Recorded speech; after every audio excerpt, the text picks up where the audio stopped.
Hello, जय हिंद। स्वागत है आपका हमारे यूट्यूब चैनल पे। आज आपका मेंसुरेशन का वीडियो नंबर 6 है। इसके पहले हमने 5 वीडियो अपलोड कर रखा है। अगर कोई भी स्टूडेंट ये मेंसुरेशन, जिसको आप क्षेत्रमिति कहते हैं, इस क्षेत्रमिति के पूरे क्लास को करना चाहते हैं तो आप शुरू से सारा वीडियो देखिए, आपको पूरा क्षेत्रमिति इसमें कराया जाएगा। ठीक है, हमने 5 वीडियो पहले अपलोड कर रखा है। आज आपका वीडियो नंबर 6 है। ठीक है, जिसमें हम लोग आज डिस्कस करने वाले हैं चतुर्भुज के कुछ सवाल। थ्योरी हमने पहले ही आपको सब समझा दिया कि कौन कौन सा फॉर्मूला इसमें इस्तेमाल होता है। और इसके पहले मैंने सेपरेट 2 वीडियो दिया है। एक में आयत वाले सारे सवाल को डिस्कस किया है, दूसरे वीडियो में वर्ग वाले सारे सवाल को डिस्कस किया है। आज हम सम चतुर्भुज, समलंब चतुर्भुज और समांतर चतुर्भुज तीनों के कुछ क्वेश्चंस को अरेंज करके लेकर के आए आपके लिए, और इससे आपका सारा कॉन्सेप्ट क्लियर हो जाएगा। और इसी टाइप के सवाल आपके एग्जाम में पूछे जाते हैं, तो पूरा वीडियो बिना स्किप किए हुए देखोगे तो आपको सारा सवाल समझ में आ जाएगा। चलिए आज शुरू करते हैं। आज का पहला सवाल क्या कहता है, देखिए सवाल के बीच बीच में हम सारे थ्योरी और फॉर्मूला को भी डिस्कस करेंगे, तो ध्यान से उन सारी बातों को समझते रहना और देखना कि कौन कौन सी बातें इस्तेमाल होता है और कैसे सवाल सॉल्व हो जाता है। ठीक है, चलिए आज का पहला सवाल आपके स्क्रीन पे देखिए क्या कह रहा है। तो आज का पहला सवाल कह रहा है कि उस समचतुर्भुज का क्षेत्रफल क्या होगा जिसकी एक भुजा 30 सेंटीमीटर है तथा एक विकर्ण 36 सेंटीमीटर है। ठीक है, तो सबसे पहले ये समझिए कि समचतुर्भुज क्या होता है।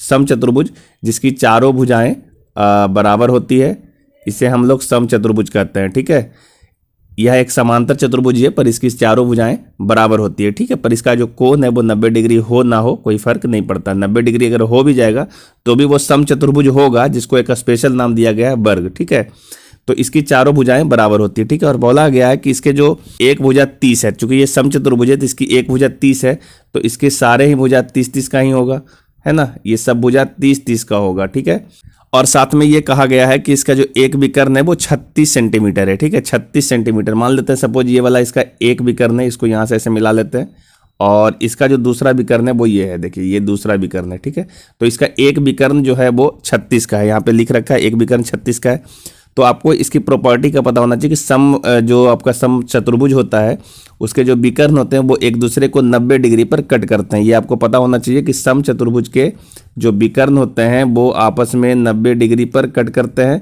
और एक दूसरे को समद्विभाजित भी करते हैं। ठीक है, तो चूंकि ये 36 है तो ये आपका 18-18 हो जाएगा। ठीक है, एक विकर्ण को आपने माना है 36, तो हम ये कह रहे हैं कि ये आपका 18-18 का हो जाएगा, ये भी 18 हो जाएगा और ये भी 18 हो जाएगा। ठीक है, 18-18 का हो जाएगा।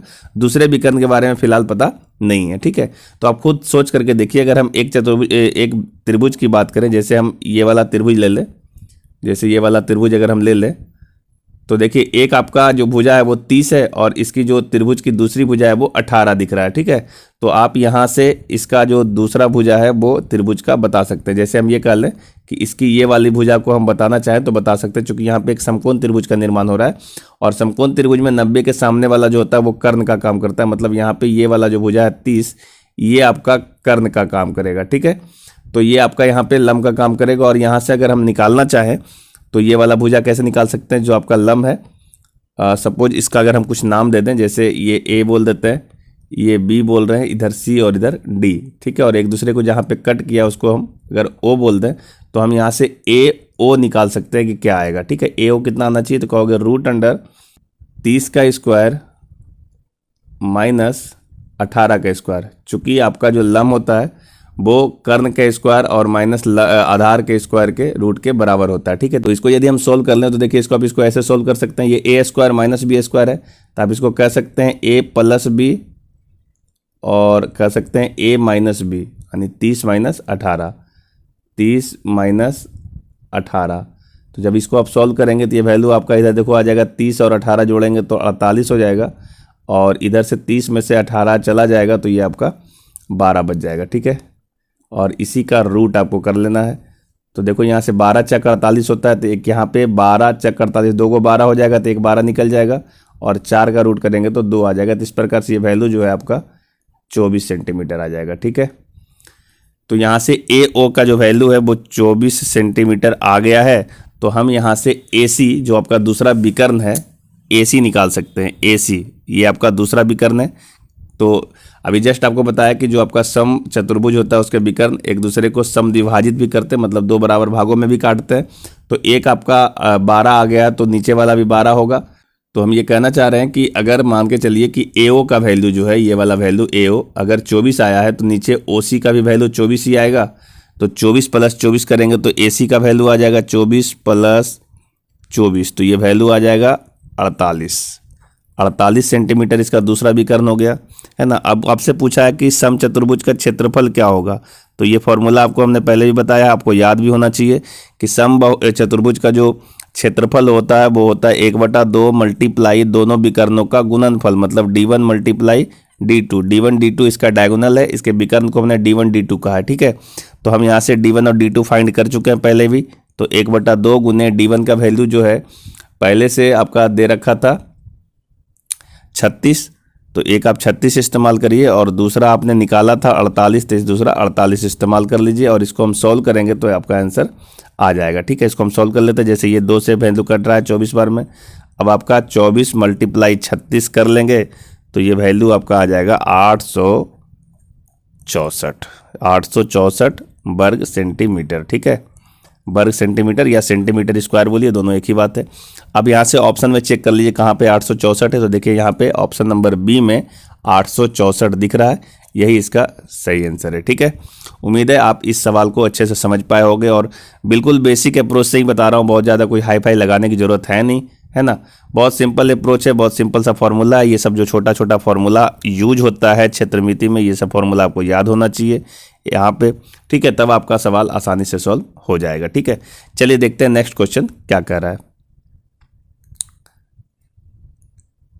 देखिए आपका अगला क्वेश्चन है कि ABCD एक समांतर चतुर्भुज है जिसमें AB बराबर 7 सेंटीमीटर है, BC बराबर 9 सेंटीमीटर है तथा AC बराबर 8 सेंटीमीटर है।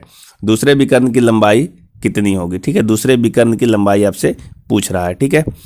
तो सबसे पहले इसका एक छोटा सा फिगर ड्रॉ कर लें, कैसे फिगर इसका बनेगा। पहली बात कि एक समांतर चतुर्भुज कह रहा है, ठीक है। देखिए यहाँ पे लिख रखा है सवाल में कि समांतर चतुर्भुज है। तो समांतर चतुर्भुज किसको कहते हैं? कहते हैं वैसे चतुर्भुज जिसकी आमने सामने की भुजा समानांतर हो और बराबर हो, ठीक है। समानांतर चतुर्भुज की यही परिभाषा है। तो हमने यहाँ पे समांतर चतुर्भुज एक बार ड्रॉ कर लेते हैं। जैसे ये एक इसकी भुजा हो गई, दूसरी भुजा ये है, दोनों समानांतर है, और इसकी जो इधर से दूसरी भुजा है वो दोनों भी आपस में समानांतर है, ठीक है। तो इसको हम लोग समानांतर चतुर्भुज कहते हैं, जिसका हम नाम दे रहे हैं ABCD और D। ये आपका हो गया ABCD। अब यहाँ से देखिए जिसमें AB बराबर 7 है, तो AB बराबर 7 आप यहाँ पे दिखाइए कहाँ पे है AB 7। ये देखिए AB बराबर 7 है। BC बराबर 9 है, BC यहाँ पे देखिए, ठीक है, 9 है। तो ये वाली भुजा जो है उसको 9 कह रहा है, ठीक है। BC का जो है 9 कह रहा है, तो इसको आप 9 से दिखा दीजिए।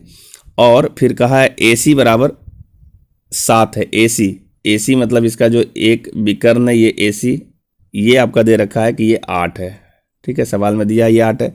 दूसरे विकर्ण की लंबाई आपसे पूछ रहा है कि दूसरा विकर्ण जो है यानी कि DB, ये जो DB आपका है, ये वाला विकर्ण के बारे में आपसे पूछ रहा है कि इसकी लंबाई कितनी होगी, ठीक है। तो आपको एक छोटा सा प्रॉपर्टी हमने पहले भी बताया था, वो प्रॉपर्टी अगर आपको याद है तो ये सवाल बहुत जल्दी बन जाएगा, ठीक है। अदरवाइज अगर इसको बहुत बेसिक बनाएंगे तो ये थोड़ा कैलकुलेटिव हो जाएगा। तो हम आपको वो शॉर्ट अप्रोच ही बताते हैं कि जल्दी से कैसे बनेगा और कौन सी बात आपको याद रखना चाहिए, ठीक है। तो सबसे इंपॉर्टेंट बात है, ये चीज़ें आप याद रखिए। देखिए क्या बोला जाता है कि समांतर चतुर्भुज की जो संगत भुजाएं होती है, ठीक है, यहाँ पे हम लिख भी देते हैं कि समांतर चतुर्भुज की, आप कॉपी कलम लेकर के नोट कर लीजिए, ठीक है। समांतर चतुर्भुज की संगत भुजा जो होती है, संगत भुजाओं के वर्ग, संगत भुजाओं के वर्ग, संगत भुजाओं के वर्ग का योग, संगत भुजाओं के वर्ग का योग का दुगना, ठीक है, उसके विकर्ण के वर्ग के योग के बराबर होता है,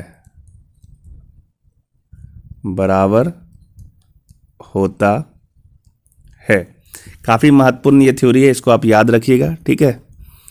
तो कहा क्या कहता है, समांतर चतुर्भुज के संगत भुजाओं के वर्ग के योग का दुगुना। तो संगत भुजा कौन हुआ यहाँ पे, तो संगत भुजा देखिए इस तरीके से लिया जाता है, जैसे हमने यहाँ पे एक भुजा AD लिया है तो दूसरी भुजा आपको DC लेना पड़ेगा, ठीक है। ये दोनों संगत भुजा हैं।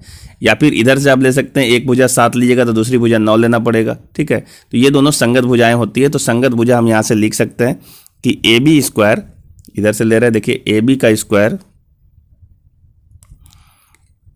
AB का स्क्वायर प्लस इसके संगत हो जाएगा यहाँ से BC का स्क्वायर, BC का स्क्वायर। तो संगत भुजाओं के वर्गों का योग जो है और योग का जो दुगना है ये वैल्यू आपका बराबर होता है इसके विकर्णों के। विकर्ण कौन कौन है, तो AC का स्क्वायर और प्लस इसका दूसरा विकर्ण है DB का स्क्वायर, ठीक है, DB का स्क्वायर ये होता है। और ये बहुत इंपॉर्टेंट थ्योरी है, इसको आप एकदम ध्यान से याद रखिएगा और यही आपके सवाल को जल्दी से बना करके दे देगा, ठीक है।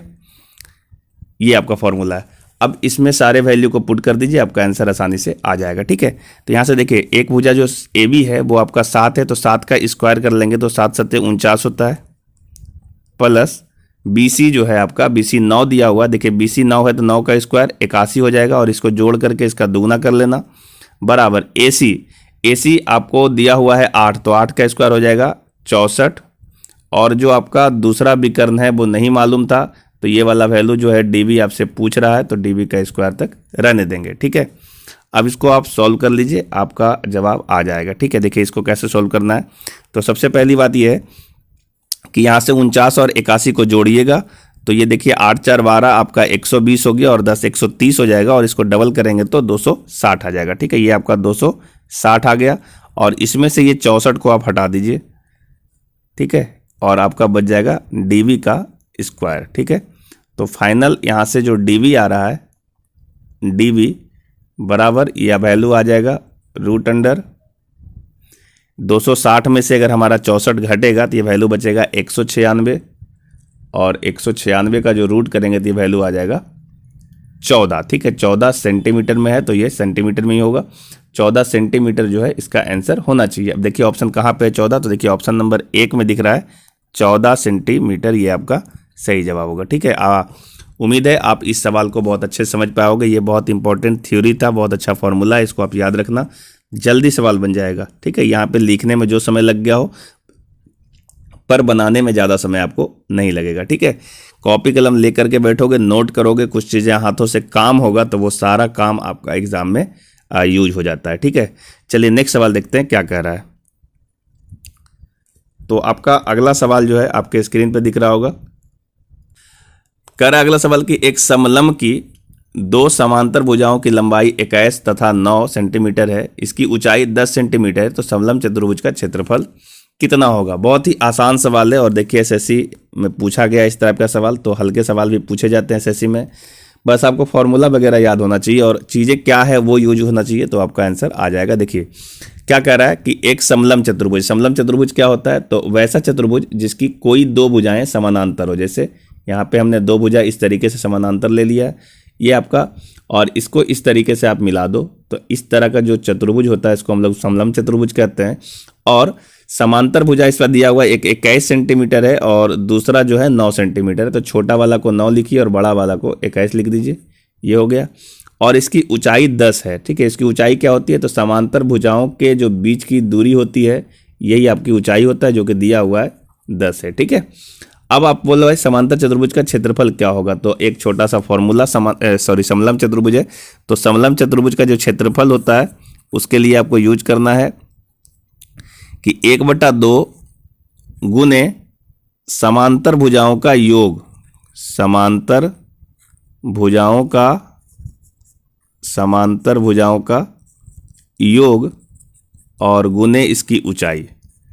यही छोटा सा फॉर्मूला है, जो आपको याद रहे तो आपका काम बन जाएगा, ठीक है। ये आपका समलंब चतुर्भुज का क्षेत्रफल का फॉर्मूला है। अब यहाँ पे सारी बातें पुट कर दीजिए, 1/2 इंटू समांतर भुजाओं का योग, समांतर भुजा 9 और 21 है तो इसका योग यानी इसको जोड़ना है, और गुने इसकी ऊंचाई, ऊंचाई दे रखा है 10 है, बस इसको आपको सॉल्व कर देना है। तो ये वैल्यू आ जाएगा 1/2 मल्टीप्लाई 21 और 9 जोड़ेंगे तो 30 हो जाएगा, 30 गुने 10 कर लेंगे, ठीक है। तो ये 2 से आपका 5 बार में कट जाएगा, तो ये आ गया 30 बचे 150, ठीक है, 150 सेंटीमीटर स्क्वायर या वर्ग सेंटीमीटर आप बोल सकते हैं। ये आपका आंसर होना चाहिए। देखिए ऑप्शन में दिख रहा होगा कहीं 150, देखिए यहाँ पे ऑप्शन नंबर सी में है 150, यही इसका सही जवाब होगा, ठीक है। ये तो बहुत हल्का सवाल है और छोटा सा फॉर्मूला का यूज है, बस ये वाला फॉर्मूला आपको याद होना चाहिए कि समलंब चतुर्भुज का क्षेत्रफल क्या होता है, तो 1/2 मल्टीप्लाई समांतर भुजाओं का योग मल्टीप्लाई इसकी ऊंचाई, ठीक है। चलिए नेक्स्ट सवाल दिखाते हैं क्या कह रहा है। अगला सवाल समचतुर्भुज से कह रहा है कि उस समचतुर्भुज का क्षेत्रफल वर्ग सेंटीमीटर में क्या होगा यदि उसके विकर्ण की लंबाई 12 सेंटीमीटर और 14 सेंटीमीटर है, ठीक है। ये भी एक हल्का ही सवाल है, बस आपको एक छोटा सा फॉर्मूला याद होना चाहिए, आपका सवाल बन जाएगा, ठीक है। क्या कह रहा है, तो यहाँ पे देखिए बोला है कि एक समचतुर्भुज है, ठीक है, और समचतुर्भुज जो विकर्ण है, ठीक है, विकर्ण यहाँ पे फिगर नहीं बना रहे, हम आपको पहले ही बता चुके हैं समचतुर्भुज कैसे होता है। तो इसका पहला विकर्ण जो है वो वैल्यू दिया हुआ है 12 सेंटीमीटर और दूसरा जो विकर्ण है वो दिया हुआ है आपका 14 सेंटीमीटर, ठीक है। और इसके जस्ट पहले आपको बताया कि समचतुर्भुज का जब क्षेत्रफल निकालते हो तो कैसे निकालना होता है, आपको पहले ही सवाल में हमने डिस्कस किया। देखिए यहाँ पे हमने डिस्कस किया, आपको दिखा दे रहे हैं। ये देखिए समचतुर्भुज है, इसकी जो क्षेत्रफल होते हैं वो क्या होता है, तो 1/2 मल्टीप्लाई विकर्णों का गुणनफल, ठीक है। तो देखिए इसको कैसे सोल्व कर सकते हैं बहुत आसानी से, तो 1/2 और मल्टीप्लाई d1 इंटू d2 ऐसा कर लेंगे तो इसका क्षेत्रफल आ जाएगा। अब बस इसका यूज कर लीजिए, 1/2 मल्टीप्लाई इसका d1 दिया हुआ है 12, d2 दिया हुआ है 14, ठीक है। ये देखिए 6 बार में कट जाएगा तो इसको हम गुना कर लेंगे, तो 14 गुने 6 करेंगे तो ये वैल्यू आ जाएगा 6 × 24, 2 और 6 × 2 8, 84, ठीक है। ये 84 सेंटीमीटर स्क्वायर होगा, इसी को हम वर्ग सेंटीमीटर बोलते हैं। और देखिए 84 कहाँ पे दिख रहा है, तो ऑप्शन नंबर सी में है 84, यही इसका सही जवाब होगा, ठीक है। देखिए छोटा छोटा फॉर्मूला लगा करके एसएससी ने फॉर्मूला से आपका सवाल पूछता है, और एमटीएस वगैरह एग्जाम में सीएचएसएल वगैरह में छोटा मोटा फॉर्मूला पूछेगा, बस आपको यूज करने आना चाहिए, याद रहेगा तो छोटा छोटा सवाल तो बन ही जाएगा। और जब आप और प्रैक्टिस करेंगे तो अच्छे लेवल का भी सवाल बनेगा, ठीक है। अब आपको जिन लोगों को यही नहीं पता चलेगा कि समचतुर्भुज होता क्या, तो फिर वो फॉर्मूला कैसे लगाएंगे, ठीक है। तो ये सब छोटा छोटा चीज़ें हैं, हमने पहले 5 वीडियो और अपलोड किया है, उसमें सारी बातें आपको बताया है। पीछे जा करके पूरा वीडियो देखिए, एकदम धीरे धीरे आप देखते आएंगे शुरुआत से और कॉपी में नोट करते चलेंगे तो आपको सारे सवाल भी समझ में अच्छे से आ जाएगा, ठीक है। चलिए नेक्स्ट क्वेश्चन दिखाते हैं क्या है। तो आज का अगला क्वेश्चन दिख रहा है आपके स्क्रीन पे, देखिए क्या कह रहा है कि एक समचतुर्भुज के विकर्ण 32 सेंटीमीटर तथा 7 सेंटीमीटर है, तो समचतुर्भुज का परिमाप क्या होगा, यहाँ पे परिमाप पूछा है, ठीक है ना। और समचतुर्भुज का परिमाप क्या होता है, वैसे परिमाप तो किसी का भी आप निकालते हैं तो बाहरी माप है ये, है ना। तो यहाँ से समचतुर्भुज की चारों भुजाएं बराबर होती है, तो चारों भुजाओं का योग करेंगे तो ये लिखते हैं 4 × 1 भुजा, ठीक है, यही इसका परिमाप होगा। तो आपको करना क्या है कि समचतुर्भुज का एक भुजा पहले निकाल लेना है, ठीक है, इससे का परिमाप आ जाएगा। सबसे पहली बात है समचतुर्भुज क्या होता है, तो वैसा चतुर्भुज जिसकी चारों भुजाएं बराबर होती है और ये एक समांतर चतुर्भुज ही है, ठीक है। वैसा समांतर चतुर्भुज जिसकी चारों भुजाएं आपस में बराबर होती है, ठीक है। ये चारों भुजाएं यहाँ पे ये बराबर दिख रहा है, और इसका जो विकर्ण है वो दिया हुआ एक 32 है और दूसरा 60 है। एक विकर्ण दिया हुआ, ये देखिए ये वाला विकर्ण जो है 32 है, और इधर से जो ये विकर्ण बनेगा ये वाला विकर्ण इसका 60 है, ठीक है। और समचतुर्भुज का जो विकर्ण होता है आपस में एक दूसरे को समद्विभाजित करता है, मतलब दोनों आपस में बराबर भागों में बढ़ जाता है। तो जो वैल्यू 60 है वो आधा आधा बढ़ जाएगा और 30-30 का हो जाएगा, है ना। जो वैल्यू 60 है वो आपका 30-30 का हो जाएगा। तो हम यहाँ पे दिखा देते हैं कि ये वाला जो वैल्यू है वो 30-30 का हो जाएगा, है ना। और इधर से जो वैल्यू है वो आपका 32 है, तो ये आपका 16-16 का हो जाएगा, ठीक है, 16-16 का। और दूसरी प्रॉपर्टी है कि समचतुर्भुज का जो विकर्ण होता है एक दूसरे को 90 डिग्री पे कट करता है। तो इस तरीके से जो इसमें 4 त्रिभुज का निर्माण होगा वो चारों समकोण त्रिभुज होगा, ठीक है। तो हम यहाँ पे थोड़ा सा बड़ा करके दिखा देते हैं, ठीक है, जिससे आपको समझ में आ जाए। ये हमने एक छोटा सा यहाँ पे समकोण त्रिभुज बनाया है, ये वाला जो ऊपर वाला दिख रहा होगा ये वाला आपका त्रिभुज, इसी त्रिभुज को हमने यहाँ पे ड्रॉ किया, ठीक है, ऊपर वाला त्रिभुज। और इसमें ये वाला जो है 30 दिया हुआ है और ये वाला यहाँ पे 16 दिया हुआ, ठीक है। तो 90 डिग्री के सामने जो होता है वो आपका कर्ण होगा, और यही कर्ण समचतुर्भुज की एक विकर्ण को रिप्रेजेंट करेगा, ठीक है। तो इसको हम कैसे निकाल सकते हैं, ये जो आपका बड़ा वाला भुजा है 90 के सामने, तो ये कर्ण का काम करेगा, और यही जो है समचतुर्भुज की भुजा का भी काम करेगा, ठीक है, यही आपका भुजा होगा।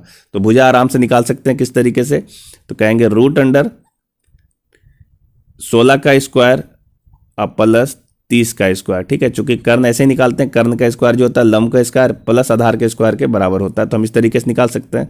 और इसको जब हम सॉल्व करेंगे तो 16 का स्क्वायर और 30 का स्क्वायर दोनों को हम जोड़ लेंगे, ठीक है, निकाल करके, और इससे आपका आंसर आ जाएगा।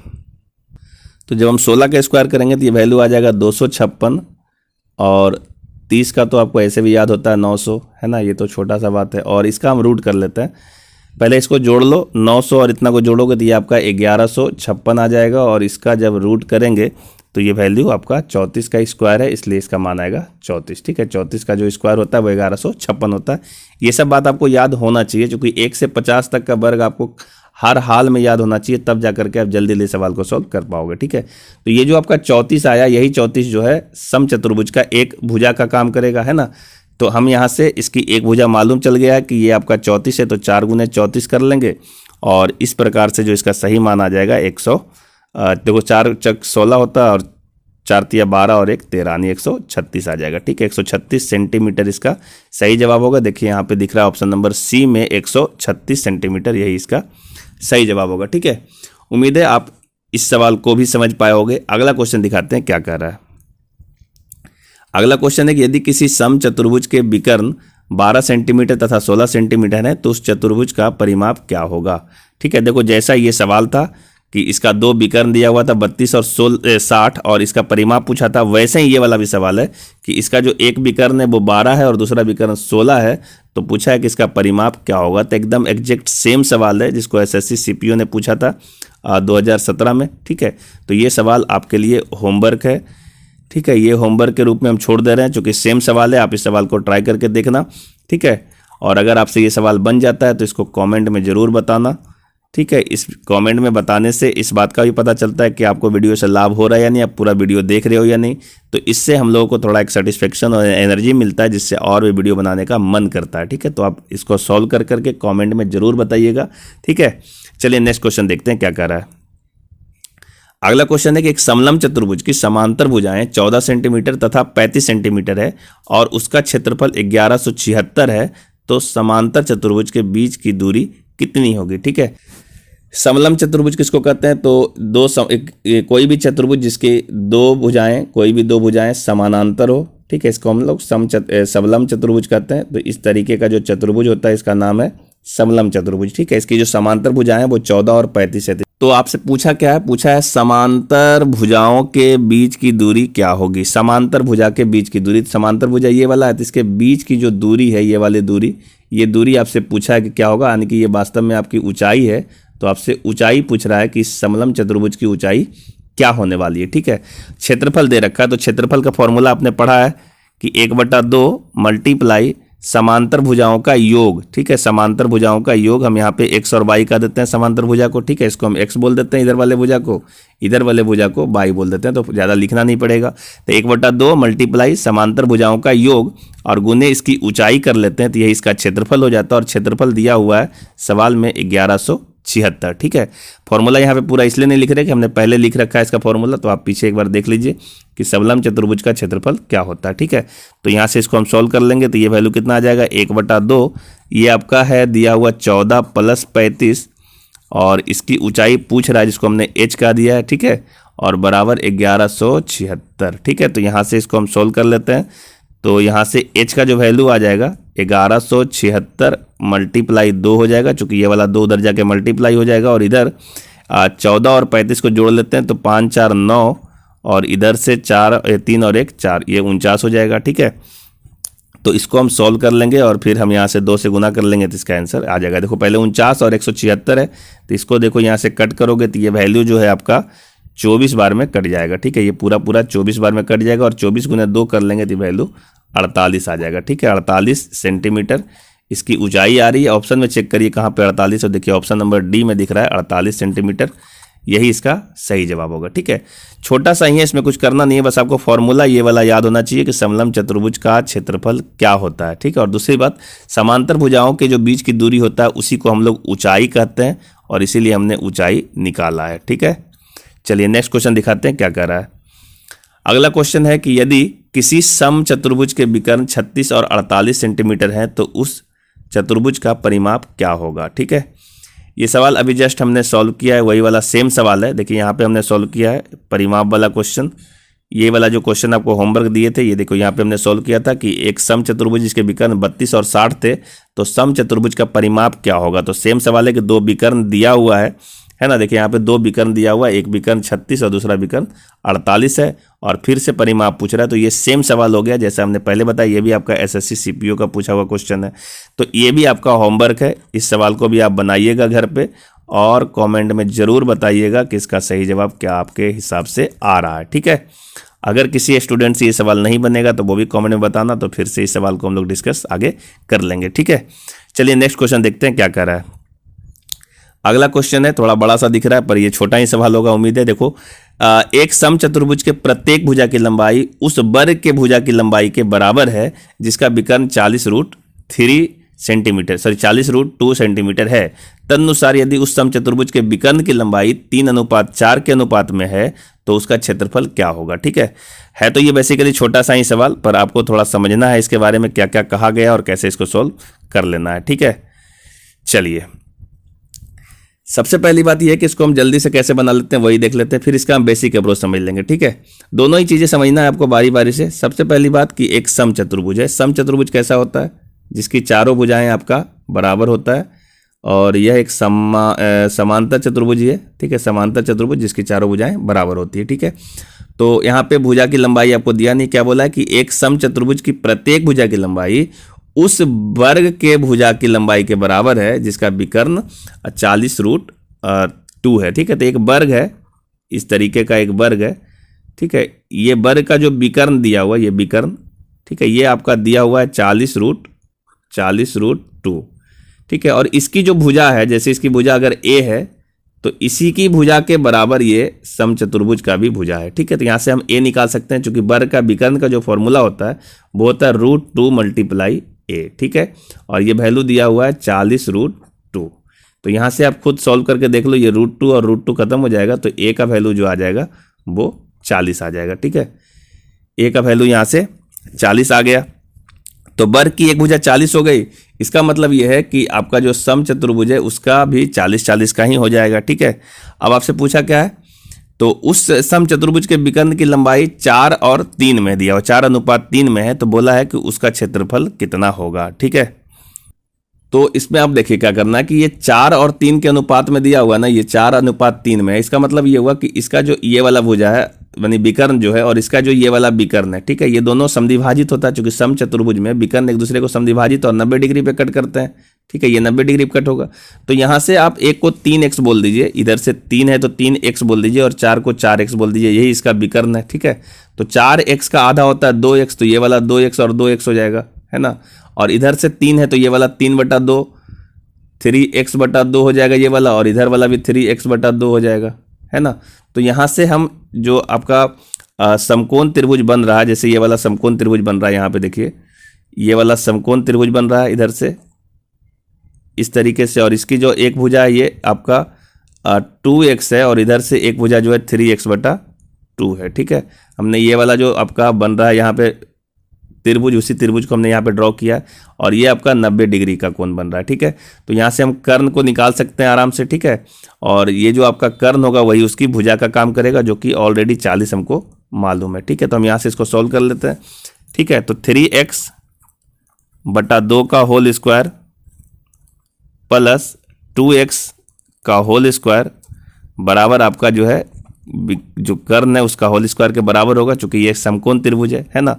इसको हम सॉल्व कर लेंगे और इससे आपको x का पता चल जाएगा। देखो 3×3 9x² और बटा 2 यानी 2 का स्क्वायर 4, और प्लस यहाँ से 2 दूनी 4x² हो जाएगा, और ये वैल्यू आपका 1600 मिलेगा। ठीक है, इसको हम जब सॉल्व करेंगे तो ये आपका 4×6 16 और 16 9 25x² मिल जाएगा, 25x², और जो 4 है वो मल्टीप्लाई इधर हो जाएगा, तो 16 × 4 करेंगे तो ये 6400 हो जाएगा। ठीक है, 6400, यानी यहाँ से हम x बराबर अगर निकालेंगे तो 6400 का रूट जाएगा, तो ये आपका 80 आ जाएगा, और इधर से नीचे 25 का जाएगा तो 5 आ जाएगा, जो कि 16×5 80 होता है, तो ये आपका 16 हो जाएगा। ठीक है, तो ये आपका 16 हो गया, और यहाँ से x का वैल्यू 16 निकल गया, तो हम इसके दोनों विकर्ण जो है यहाँ पे पूछा है कि उसका क्षेत्रफल क्या होगा, तो हम यहाँ से पहले विकर्ण पता कर लेते हैं। तो 16 रखेंगे तो एक विकर्ण जो हो जाएगा यहाँ पे 16 रख देंगे, तो एक विकर्ण 16 तिया 48 हो जाएगा, और दूसरा विकर्ण यहाँ 16 रखेंगे तो 16 चक 64 हो जाएगा। ठीक है, 16 चक 64, तो ये 48 विकर्ण हो गया, दूसरा विकर्ण 64 हो गया। तो क्षेत्रफल कैसे निकालते हैं समचतुर्भुज का?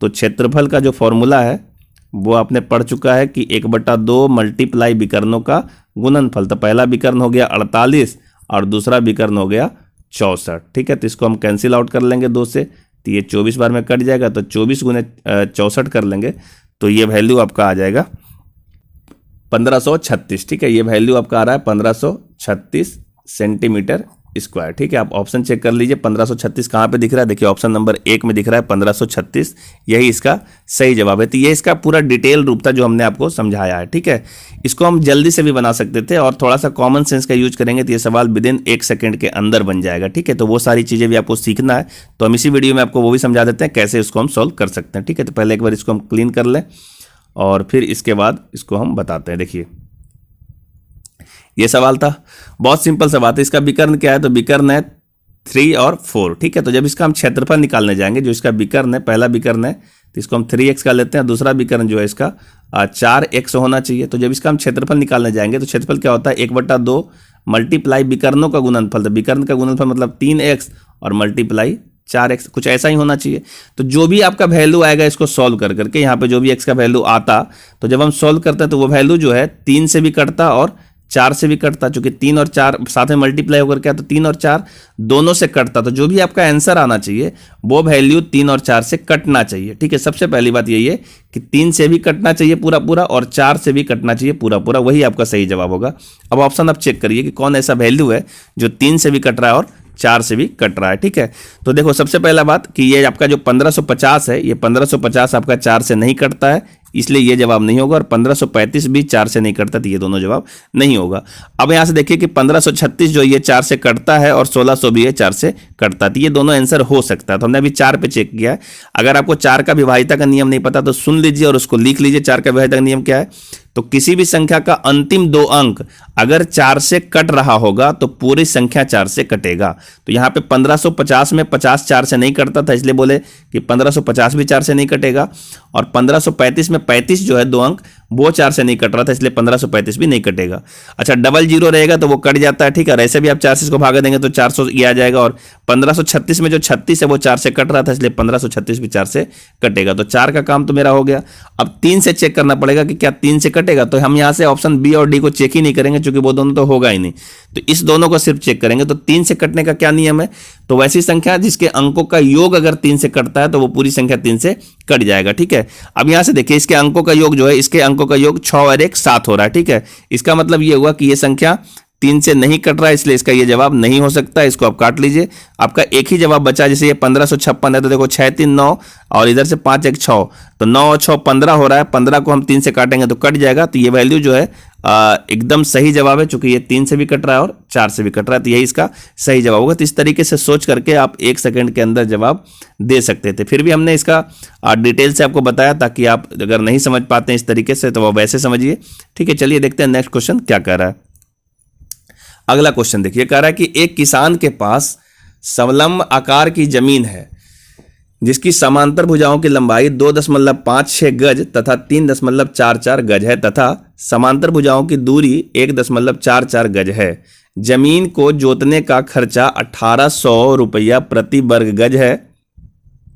पूरी जमीन को जोतने के लिए कितना पैसा लगना चाहिए? ठीक है, ये एक छोटा सा सवाल है, पर इस थोड़ा सा कैलकुलेशन आपको करना पड़ेगा, क्योंकि चीज़ें पॉइंट में दे रखा है। ठीक है ना, तो इसको थोड़ा बहुत कैलकुलेशन आपको करना पड़ सकता है। ठीक है, पहली बात, एक समलंब टाइप का इसके पास जमीन है। कुछ समलंब चतुर्भुज होता है जिसकी कोई भी दो भुजाएं समानांतर हो।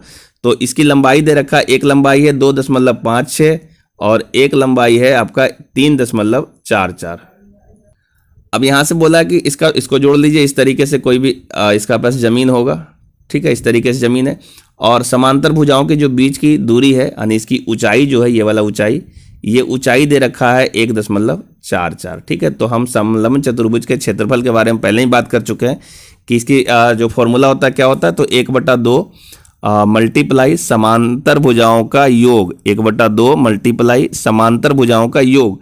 तो समांतर भुजा है, एक है 3.44 और दूसरा भुजा है 2.56। ठीक है, और इसकी ऊंचाई दे रखा है 1.44, ठीक है। ये इसका क्षेत्रफल होगा और इसको आप सॉल्व कर लीजिए, इसका क्षेत्रफल का पता चल जाएगा, ठीक है। तो थोड़ा सा गुना भाग आपको करना पड़ेगा, तो एक बार कर लीजिए। 1/2 मल्टीप्लाई, इसको गुना करेंगे, सॉरी इसको हम जोड़ लेंगे, तो ये वैल्यू देखो 6 और 4 10 का 0 बाकी 1, और यहाँ से 5 4 9 और 10 का 0 बाकी 1, और 2 और 3 5 और 1 6, तो ये वैल्यू तो आ गया 6.00, और यहाँ से 2 से इसको काटेंगे तो ये आपका आ जाएगा, देखो 7 दूनी 14 और 2 72, 2 अंक के बाद दशमलव है, तो ये आपका आ जाएगा 0.72, ठीक है।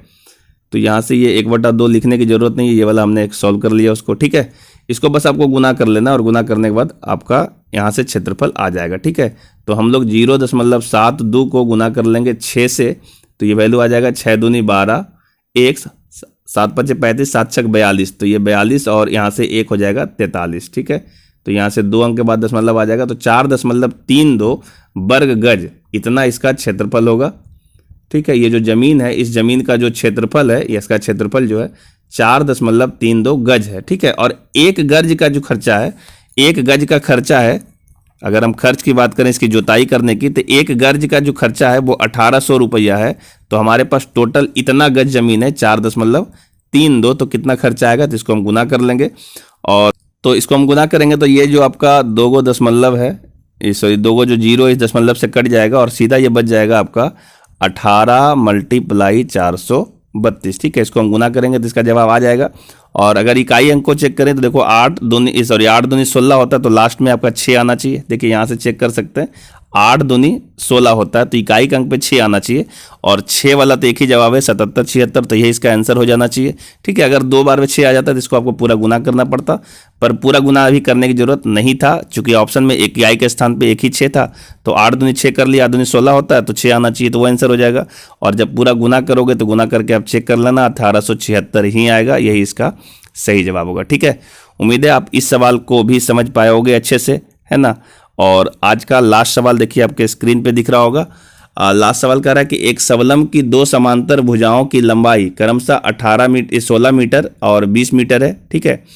और यदि भुजाओं के बीच की दूरी 10 है तो उसका क्षेत्रफल वर्ग मीटर में पूछ रहा है क्या होगा। ये वही सवाल है, इसमें कुछ करना नहीं है, ठीक है। समांतर भुजा दिया हुआ है इसका, तो सबलम का क्षेत्रफल कैसे निकालते हैं, जस्ट आपको हमने बताया कि 1/2 गुना होगा इसका समांतर भुजाओं का योग होगा, यानी x + y, और इसकी ऊंचाई कर लेंगे तो इसका जवाब आ जाएगा, ठीक है। सबलम चतुर्भुज ऐसा होता है, इसकी कोई भी 2 भुजाएं, कोई भी चतुर्भुज की 2 भुजा समांतर होती है। तो समांतर भुजा दिया हुआ है, एक तो इसका आपका दिया हुआ है 16 और दूसरा दिया हुआ है इसका 20, और इसके बीच की जो दूरी है यानी इसकी जो ऊंचाई है वो ऊंचाई दे रखा है यहाँ पे 10, तो ये सारा वैल्यू इसमें पुट कर दो, इसका क्षेत्रफल आ जाएगा, ठीक है। 1/2 मल्टीप्लाई ये हो जाएगा 16 + 20, और इधर से ऊंचाई रख देंगे 10, ठीक है। तो इसका जवाब क्या आएगा, तो सॉल्व कर देते हैं। 1/2 और इधर से जोड़ेंगे तो ये 36 आ जाएगा, 20 16 36, और गुने इसका 10 कर लेंगे, ठीक है। तो ये वैल्यू देखो 5 से कट रहा है, 5 से काट लीजिए, तो ये 36 × 5 आएगा, तो 6 × 5 = 30, 3 आया 5 3 15 और 3 18 आ जाएगा, तो 180 जो है इसका वर्ग मीटर इसका सही जवाब आएगा, ठीक है। 180 वर्ग मीटर देखो कहाँ पे दिख रहा है, ऑप्शन नंबर डी में दिख रहा है, 180 वर्ग मीटर, यही इसका सही जवाब होना चाहिए, ठीक है। तो ये सब तो छोटा ही सवाल था, इसमें कुछ करना नहीं है। और भी सवाल आपको हम लेकर के आएंगे। अभी हम लोग जब पूरा वीडियो ये खत्म हो जाएगा, पूरा चैप्टर इसको हम एंड करेंगे, तो हम लोग कुछ मिसलेनियस क्वेश्चन लेकर के आएंगे, जो आपका प्रीवियस ईयर जो भी क्वेश्चन है जो कि एसएससी सीजीएल वगैरह में पूछा है, वो सारा क्वेश्चन डिस्कस करेंगे। पर अभी हम लोग क्या कर रहे हैं कि बेसिक कॉन्सेप्ट आपको सिखाने की कोशिश कर रहे हैं और उससे रिलेटेड बेसिक सवाल करवा देते हैं। हालांकि ये भी सब भी प्रीवियस ईयर क्वेश्चन ही है, आपको दिखना जरूरी है किस तरह का सवाल भी पूछा जाता है। तो आप लोग ना फॉर्मूला वगैरह बहुत अच्छे से याद रखना, और बनाने का जो अप्रोच है वो सारा सीख लेना। लास्ट में हम लोग मिसलेनियस वाला वीडियो लेकर के आएंगे, जिसमें हम लोग प्रीवियस ईयर क्वेश्चन लेंगे, एसएससी सीजीएल वगैरह का, सीपीओ वगैरह का, सीएचएसएल का, थोड़ा अच्छा लेवल का सवाल लेकर के आएंगे, ताकि आपको हल्का सवाल के साथ भारी सवाल भी समझ में आ जाए, ताकि आपके एग्जाम का जो पैटर्न है बिल्कुल समझ में आ जाए और अच्छा स्कोर करके आप भी अपना रिजल्ट अचीव कर सको। अगर आप चैनल पर नए हो तो चैनल को जरूर सब्सक्राइब करना, वीडियो को लाइक करना, शेयर कर देना, ताकि और बच्चे जो हैं इससे लाभान्वित हो सके।